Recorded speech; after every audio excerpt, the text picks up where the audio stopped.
السلام علیکم ورحمت الله وبرکاتو. د افغان تعلیمي اکاډمي د یوټیوب چینل زده کوونکو او لیدونکو ښه راغلاست. دا دی زه په خپل وار محمد نادر رحیمي ستاسو په چوپړ کې د نن ورځې د نهم ټولګي د ریاضي مضمون لومړی څپرکي د دایرې موضوع تاسو ته په یو څو مهمو ټکو کې درته واضح کوم او تشریح کوم. زموږ ستاسې لومړی موضوع چې د دایره او د دایرې عناصر دي. دایره او د دایرې عناصر. اول موږ تاسې دایره بعضې زده کوونکي په دې تشویش کې دي چې دا چا کشف کړې ده. دایره چا یا شخص کشف کړې نه ده. نو موږ تاسې ته نشته کړي یو شخص کشف کړې نه ده. دا د 2000 یا 3000 قبل میلاد نه مخکې، یعنی 2000 یا 3000 قبل میلاد نه مخکې، یعنی قبل میلاد د عیسی علیه السلام د زیږیدون د مخکې نه دا خلکو لمر او سپوږمۍ په شکل لیدله. خلکو څنګه لیدله؟ د لمر او سپوږمۍ په شکل سره لیدله. بیا د هغه وخت څخه دا دایره رامنځته شوله. دایره اصلا یو عربي نوم دی چې بیا موږ تاسې په پښتو او فارسي ژبو باندې هم دا ورته دایره ویل کیږي، او لاتیني کې ورته سرکلوس ورته ویل کېدل، یعنی سرکلوس ویل کېدله. بیا دا د لاتیني ژبې څخه و انګلیسي ته واوښتله چې ورته نوم یې شو سرکل سوله، چې اوس هم موږ تاسې په انګلیسي ورته سرکل یعنی معنا دایره. وروسته دا اوکلیدس یو یونانی عالم ورته تعریف یې وکړ. دایره یې څنګه تعریف کړل ځوانانو؟ دایره داسې تعریف کړل: یو مستوي کې د هغه نقطو سیټ دی، په یو مستوي کې د هغه نقطو سیټ دی چې د یوې ثابتې نقطې څخه مساوي فاصله ولري. دې ته وایي دایره. څنګه؟ تاسې وګورئ، که چیرې موږ تاسې راسو و دې دایرې ته وګورو، په دې دایره کې دغه د ټولو نقطو سیټ ته وګورئ. دلته دغه ټکي چې ما لیکلي دي، دغه هره نقطه چې که تاسې وصل کړئ د دا ځای سره، او که چیرې دغه مرکز څخه داسې وصل کې، که د دې ځای سره دلته وصل کې، دا ټوله فاصله په یو رقم سره مساوي ده، هیڅ کم فرق نه کوي. دلته موږ ویلي دي په دایره کې یو مستوي کې د هغو نقطو سیټ دی. شاید شاګرد ته په دې کې یو څه سوال وګرځي چې مستوي چې ده؟ مستوي اواره سطحه د مستوي په نوم سره یادیږي. اواره سطحه دغه د تختې مخ چې تاسې وینئ دا خپله یو مستوي ده، د کاغذ مخ چې تاسې وینئ دا خپله یو مستوي ده. یعنی هر وخت دایره په یو مستوي کې رسم کېدلی شي. داسې ځای چې اوار شکل وي.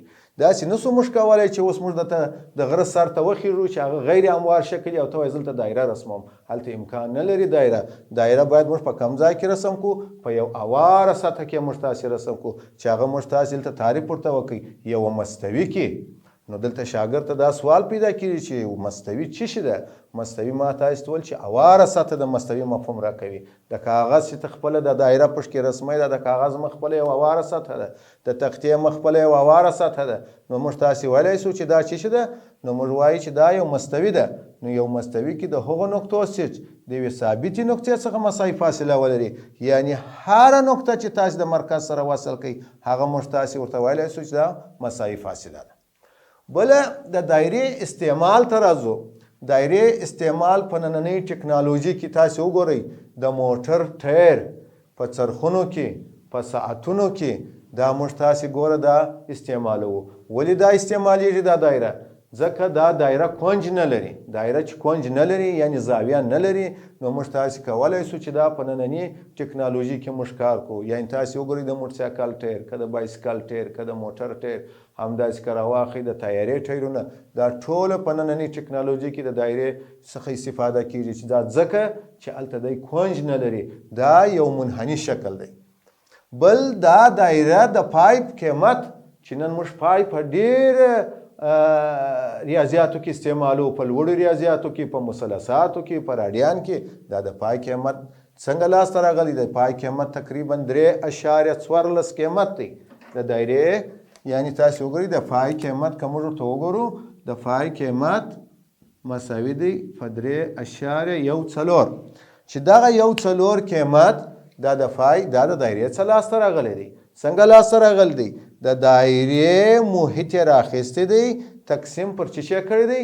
پر قطر باندې یعنی فای داسې تعریف شوی دی که موږ تاسې محیط تقسیم پر قطر باندې وکړو دې ته فای ویل کیږي او دا قیمت یې څنګه جوړ کړی دی دا یې راخیستی دی محیط یې 22 سانتۍ نیولی دی پر قطر یې 7 تقسیم کړی دی د فای قیمت یې موږ ته راکړی دی 3.14 سره تاسې وګورئ چې دلته موږ تاسې بل وویل د فای په قیمت داسې لاسې جان د فای قیمت هم په دایره کې لاسته راغلی دی بل په طبیعت کې وګورئ لکه سپوږمۍ لکه لمر د اوبو څاڅکي دا ټوله د دایرې په شکل سره دي یعنی دا د استعمال ځایونه دي چې نن دایره دونه ځای کې استعمالیږي بل موږ د دایرې عناصر لرو د دایرې په عناصرو کې مرکز دی چې دغه ځای ته مرکز وایي دلته ګورئ ما لیکلی دی یعنی مرکز ورته وګورئ په او سره ښودل کیږي یعنی مرکز چیش دی هغه ثابت ټکی دی هغه ثابت ټکی دی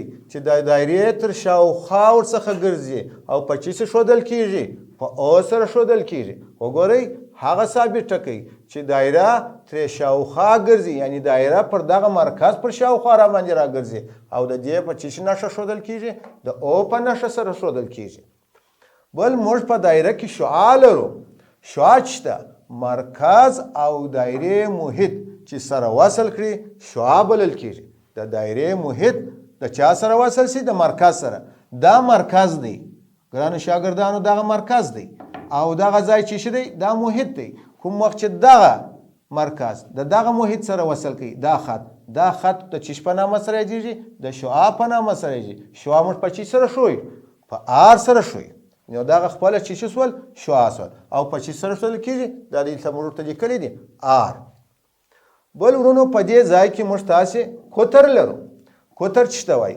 هغه لویه کرښه ده یعنی هغه لویه کرښه ده چې مرکز څخه تیر سي د کوم ځای څخه تیر سي د مرکز څخه تیر سي هغه لویه کرښه ده تاسې وګورئ په دا شنه لیکه چې ما دلته لیکلې ده دغه ځای ته تاسې وګورئ دغه لیکه لویه کرښه ده چې د مرکز څخه تیر سي او د محیط 2 نقطې سره وصل کړي د محیط 2 نقطې سره وصل کړي د محیط 2 نقطې سره وصل کړي چې دغه د خپله تاسې وګورئ دا د محیط یوه نقطه ده دا د محیط بله نقطه ده که چیرې موږ د محیط یوه نقطه دلته تاسې وګورئ که چیرې موږ تاسې په ا سره یاد کو تاسې وګورئ که چیرې موږ تاسې د نقطه دغه نقطه په ا سره یاد کو او دغه نقطه په چی سره یاد کو په بي سره دغه 2 نقطې چې دی سره مشلی او د مرکز څخه هم تیریږي دغه خط خپله د قطر په نامه سره یادیږي دا خط د چیش په نامه سره یادیږي د قطر په نامه سره یادیږي او داسې به وایي هغه لویه کرښه ده چې مرکز څخه تیر سي او د محیط 2 نقطې سره وصل کړي قطر خپله د څو شعاعو څخه جوړ دی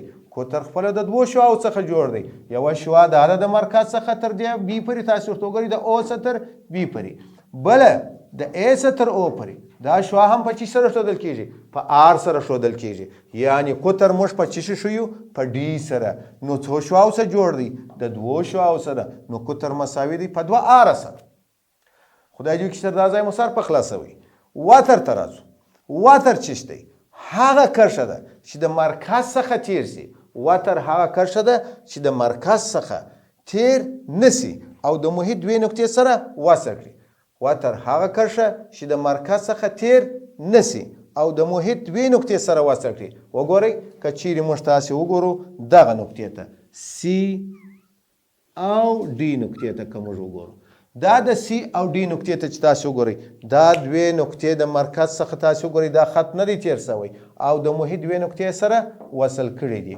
تاسې وګورئ دا خط واتر دی او دغه لوی شین خط چې دی دا قطر دی موږ دلته ویلي وه چې قطر لویه کرښه ده او واتر کوچنۍ کرښه ده نو قطر لویه کرښه او واتر کوچنۍ کرښه ده او د مرکز څخه دی نه تیریږي بله خبره باید په یاد وساتو ګرانو شاګردانو چې موږ تاسې قطر ته واتر ویلی سو خو واتر ته قطر ویلی نسو دا خبره په یاداشت کې در سره ونیسئ چې قطر ته واتر ویلی سئ خو واتر ته قطر ویلی نسی دوهمه دلته چې بله مسله راځي هغه قطعه ده قطعه چې ده د یو قوس او وتر په واسطه چې کومه برخه د دایرې څخه جلا سي هغه موږ ته قطعه وایو یعنی که موږ تاسې وګورو دغه برخه که زه تاسې ته رنګه کړم تاسې وګورئ دغه برخه که زه تاسې ته رنګه کړم لکه د هندواڼې دړه چې موږ تاسې ورته وایي دغه برخه چې زه تاسې ته رنګه کومه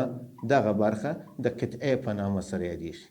دغه برخه وینئ دا چې ما رنګه کړله تر دغه ځای پورې دغه ټوله قطعه ده. تاسې وګورئ دغه برخه لکه د هندواڼې دړه چې پرته ده دغه ته موږ تاسې چې شي ویلی سو قطعه ویلی سو. قطعه څنګه تعریفوو؟ تاسې وګورئ د یو قوس او وتر په واسطه چې کومه برخه د دایرې څخه جلا سوي. ګورئ دغه برخه یو قوس د سی څخه تر ډي پورې دغه یو وتر سو. دغه برخه چې جلا سول دې ته موږ چې شي ویلی سو موږ تاسې ورته قطعه ویلی سو. قطعه چې شي ده د دوو شعاعو او د هغوی ترمنځ د قوس څخه چې جوړوي د دوو شعاعو. تاسې وګورئ که دغه برخه موږ تاسې په یو زرغونه قلم باندې رنګه کړو دلته به ښه واضح موږ تاسې ته معلومه سي. تاسې وګورئ که موږ تاسې اوس دغه ځای رنګه کړو دغه قطعه ده. دغه ځای ته قطعه وایي. د دوو شعاعو یوه شعاع دغه ده د مرکز څخه چې تېره سوې ده یوه شعاع ده او د یو قوس په واسطه جلا سوې ده. مثلا که دغې نقطې ته موږ تاسې یو بل نوم ورکړو دلته مثلا د یو پی نقطه ورکړئ مشکل نشته. دغه برخه چې جلا سه زه رنګه کومه دغه د قطعه په نامه سره یادیږي. تاسې وګورئ دغه برخه قطعه ده. لکه موږ تاسې چې د فضا یو ټوټه راخو یا د یو هندواڼې څخه یو ټوټه داسې جلا کوئ دغه برخه چې شي ده د قطعه په نامه سره یادیږي. وګورئ د دوو شعاعو او یو قوس په واسطه چې جلا سوي دې ته موږ چې شي ویلی سو موږ ورته قطعه ویلی سو. محیط چې شته محیط د دایرې شاوخوا ته محیط ویل کېږي. د دایرې شاوخوا یعنی شاوخوا چار طرفه یعنی داسې موږ تاسې راوګرځو پر دغه بغل ټوله ته دې چې شي ویل کېږي دې ته موږ تاسې محیط وایي. یعنی ټوله دغه نقطې چې موږ تاسې دلته ګوره نقطه کړي دي دغه ته موږ چې شي ویلی سو محیط ویلی سو. قوس چې شي دی د محیط یوه برخه د قوس په نامه سره یادیږي. که چیرې تاسې د فی څخه تر بي پورې دغه برخه راواخلئ دا یو قوس دی. که موږ تاسې راولاړ سو د سی څخه تر ډي پورې دا برخه راواخلو دا یو قوس دی. نو موږ د محیط یوه برخه د دایرې د قوس په نامه سره یادېدلی سي. اوس په دې قوسونو کې یو غټ قوس دی یو کوچنی قوس دی. د دایرې د محیط لویه برخه د لوی قوس یا د میجر په نامه سره یادیږي او کوچنی قوس بیا چې شي دی د دایرې د نیمایي محیط کوچنی برخه د چش په نامه سره یادیږي د کوچني قوس په نامه سره یادیږي چې دې ته مینر قوس ویل کېږي. ګرانو زده کوونکو د دغه ورځې نننی درس مو پر همدغه ځای پای ته ورسېدی. په راتلونکي ورځو کې چې بیا زه ستاسې په خدمت کې حاضرېږم د الله په امان.